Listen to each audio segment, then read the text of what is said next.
Hello, it's me from the future.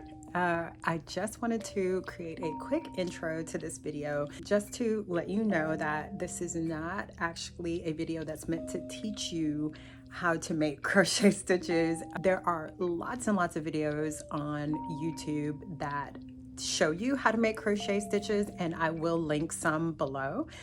However, this video is simply meant to demystify the terminology around crochet for amigurumi so that it can feel more approachable to you as a beginner crocheter. So this video is mostly informational, but I hope you will enjoy it. So please stick around and I will see you at the end of the video.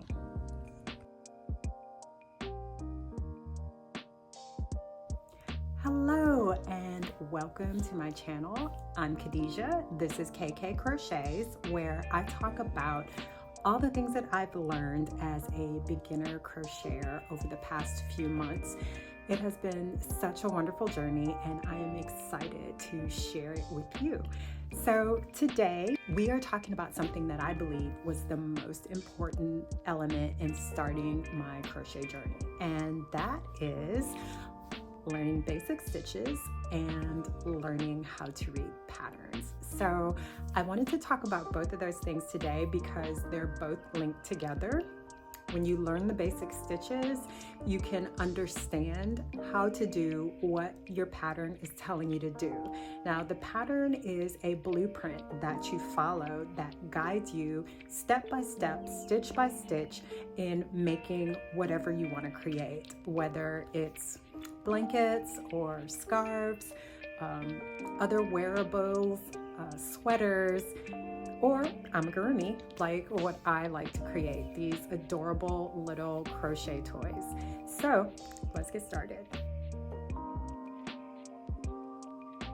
There are lots of different things that you need to learn when you first start a new craft. There is a vocabulary that goes along with it and all the equipment and supplies that you need. So before I talk about any of that stuff, I would like to talk about the basic crochet stitches that I learned that I use to make everything that you see behind me.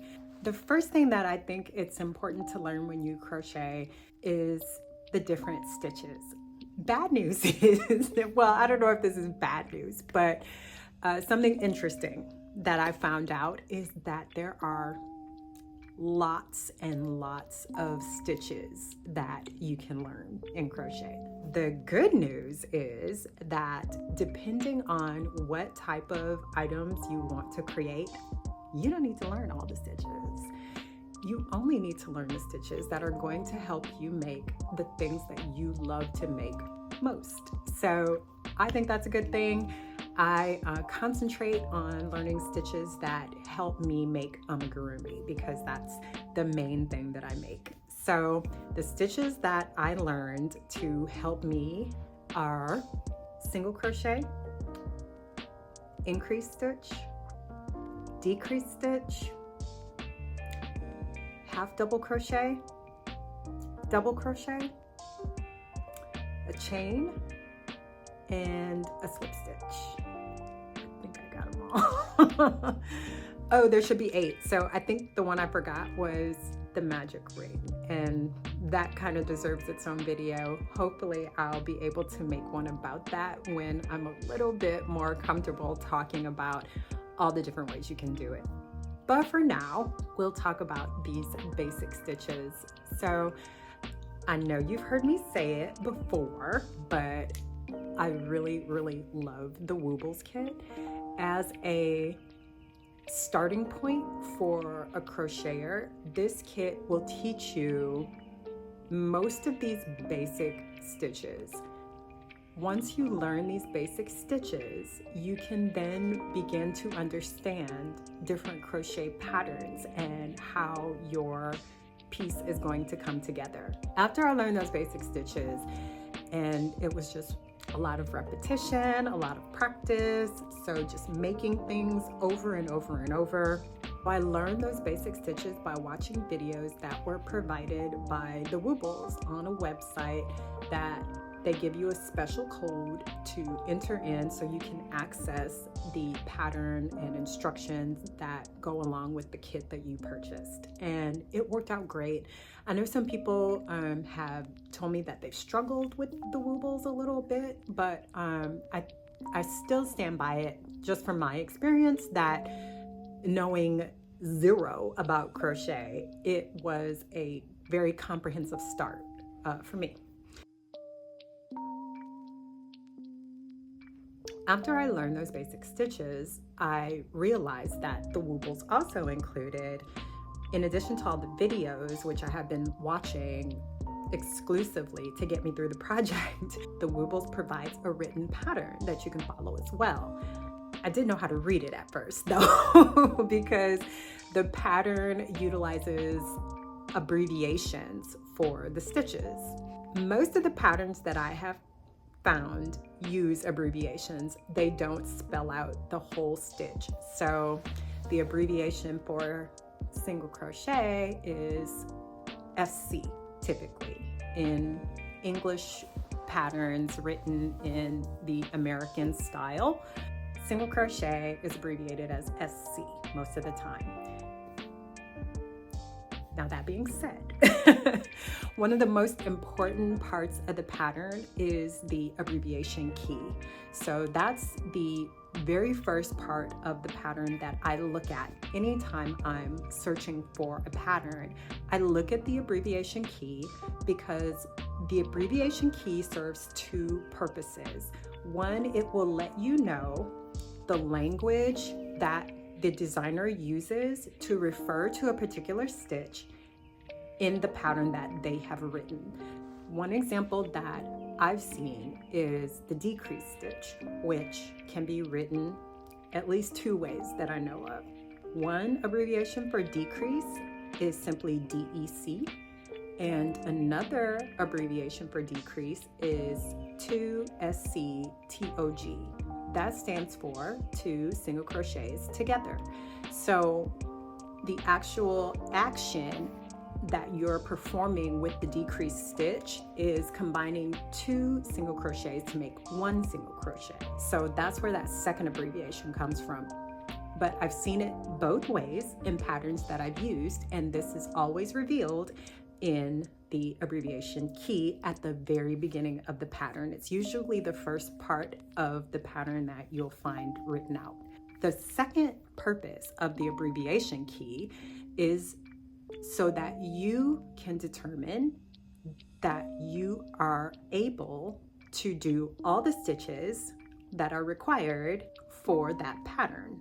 When I'm reading the abbreviation key, I want to make sure that I am able to do everything that is called for to be able to complete that piece. So if the abbreviation key lists any unfamiliar stitches, any stitches I don't know, I can then look up the stitch on YouTube and see how that's done. Or I might just decide to use another pattern if the stitch is unfamiliar to me and I don't feel comfortable learning that stitch right now. So that's two reasons why the abbreviation key is so important when you're looking for patterns. The next thing I like to look at when I am looking for patterns is the supplies list.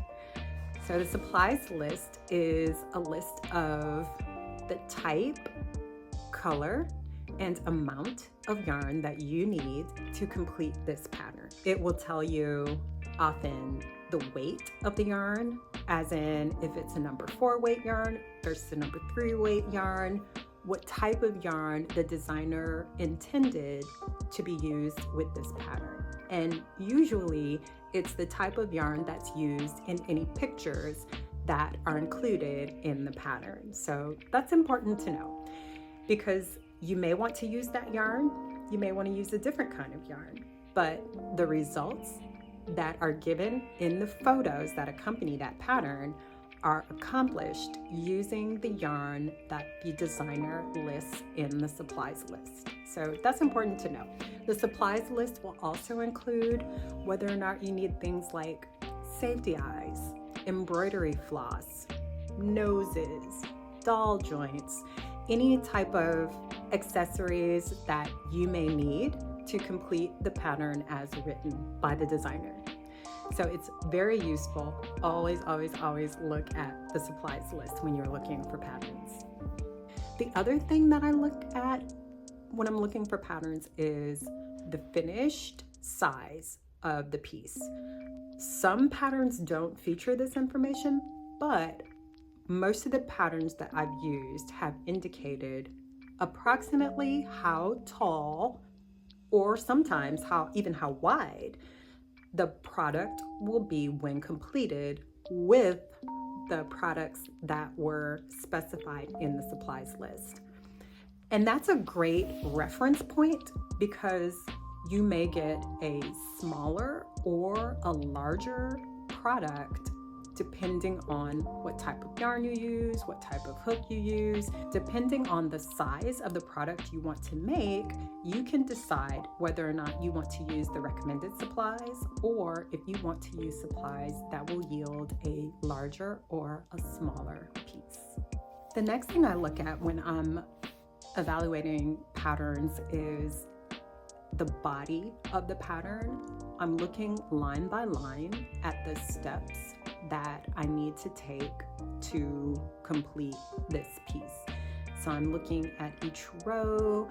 I'm looking to see how many rows. I'm looking to see how many pieces do I need to complete and then sew together. I'm looking for approximately how big around the pattern's going to be based on the number of stitches in the largest row. And I'm also looking for consistency of language. I want to see if there are special instructions in the pattern that I need to pay attention to. I want to see what order the designer recommends we make the pieces of the pattern, and I want to look closely at the instructions for assembling the pattern. For most amigurumi designs that I've done, some amount of sewing is required. For example, my precious Kuda. So I made this dog that resembles my dog that recently passed away. And when I looked at the pattern, I could see that there are many separate pieces that make up the whole. So her ears had to be made separately and sewn on. Her blaze here, her mouthpiece and eye detail had to be made separately and sewn in place. Her chest patch had to be made and sewn in place. Her legs had to be made and sewn in place. Her tail had to be sewn in place. So when you're looking at your pattern, it's important to note if you are someone who struggles with sewing or just wants to plan out how much time you need to spend making all these pieces. So that's why it's important to look at the assembly. Also, you want to look for whether or not the designer tells you exactly where to place the pieces that you need to sew on.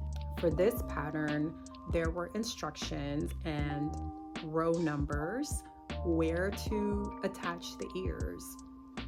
Instructions like that are going to really improve the sewing experience when you're ready to finish your piece. So now that we've talked about what to look for in a pattern, let's talk about where to find patterns. Patterns can be found all over the internet. When I first started looking for patterns, I was highly motivated to look for free patterns because I really wasn't sure what was an appropriate cost for a pattern. Patterns are, for my budget, very affordable.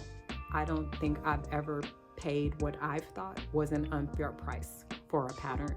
The amount of work that goes into it, the detail, the margins for error,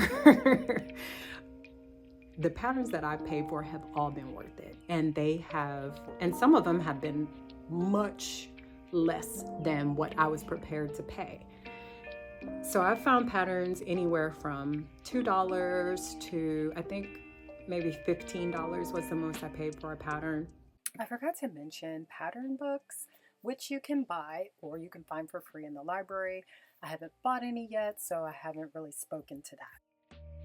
Let's talk about where I find my patterns. Now, when I'm looking for a pattern, initially I'll just do a Google search, and my search is very simple. For this pattern, for example, I simply searched boxer crochet pattern and was met with a huge list of results. Google search is a mixed bag of results in terms of the quality of the item depending on your aesthetic. I have a very particular aesthetic. It's kind of like I know it when I see it. So Google searches are kind of like a good jumping off point. From there, if I don't find what I need with a very broad Google search, then I will narrow my search to a website. And the website that I have used the most, I think, has been Amigurumi Today. I'll link it below. It's a website that features free patterns for, I want to say, hundreds of designs. Anything ranging from baby dolls to dinosaurs to teddy bears to pop culture characters. You can find a lot of variety on Amigurumi Today. The neat thing about their website is that their patterns are free as long as you access them online. If you want a copy of the PDF to maybe print out or to import into a row counting app, you do need to purchase the pattern. I have not needed to purchase a pattern yet from amigurumitoday.com, so I can't really comment on the average cost of the patterns.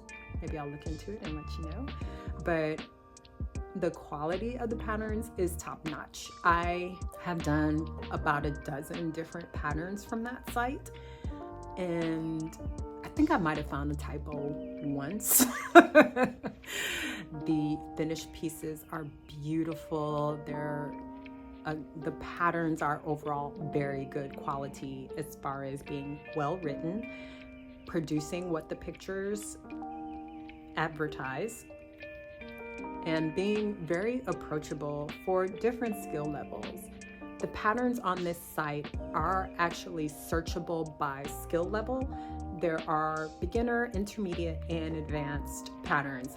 Fun fact, the first pattern that I made from Amigurumi Today was this doll. I just fell in love with her. I thought she was so adorable, so chic, and I just could not resist that cherry red hat. I wanted to make this doll. Problem was, she was an advanced doll and I was nowhere near advanced at that point, but I decided to follow the pattern and trust the process, and she came out fantastic. She came out so good. I gave her away, but I miss her every day. And I've actually made her several times since for other people that have requested it. So absolutely love this pattern and vouch for this site.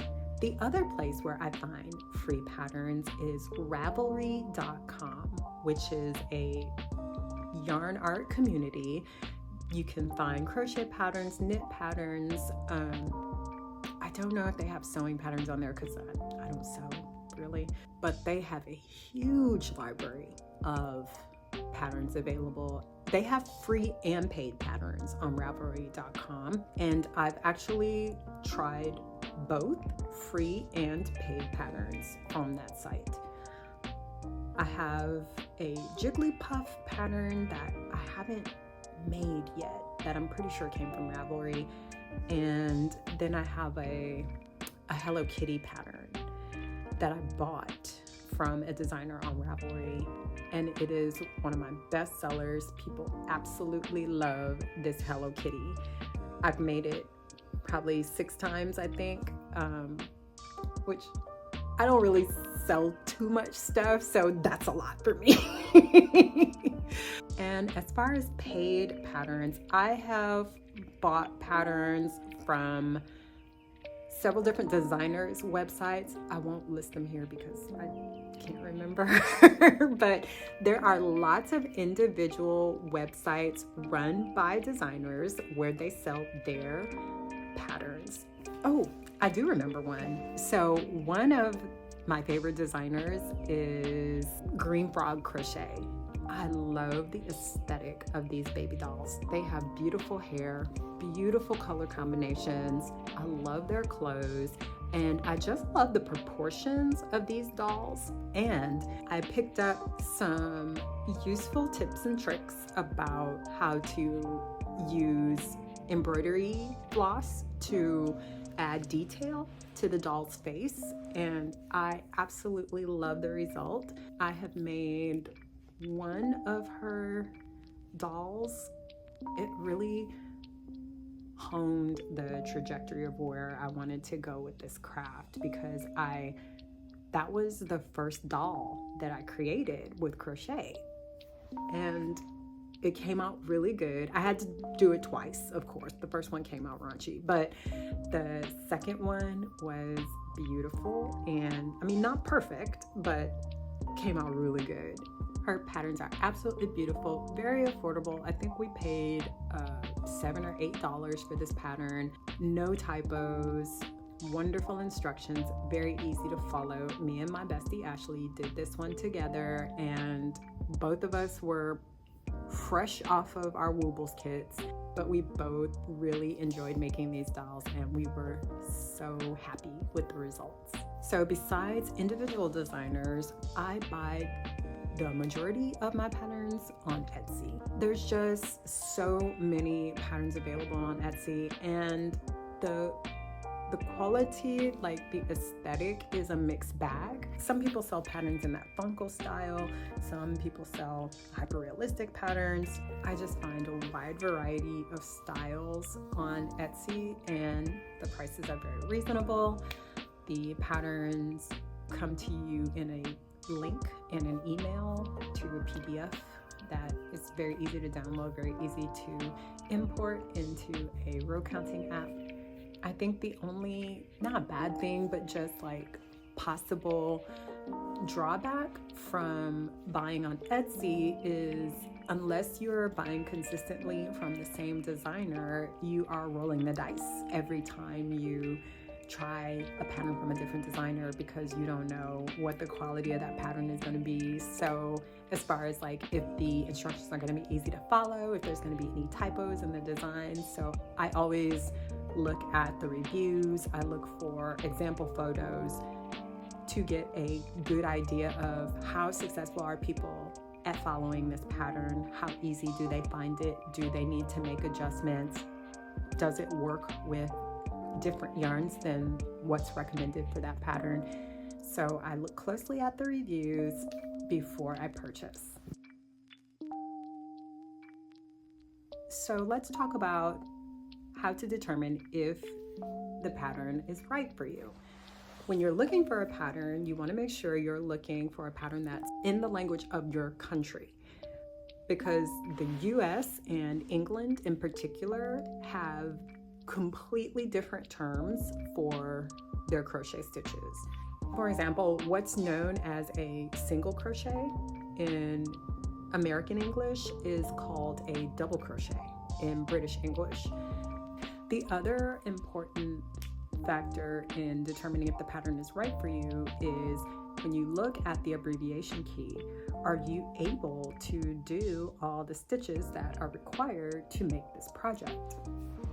So if you're not, you have an option to either learn the stitches that are required or to pass on that project for now and maybe use a different pattern for what you want to create.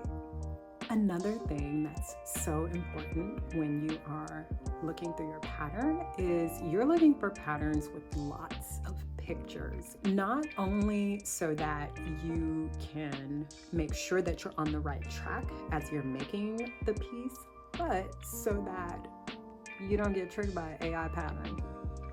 Because one of the hallmarks of those patterns is there's only one picture or there's multiple pictures from the same angle.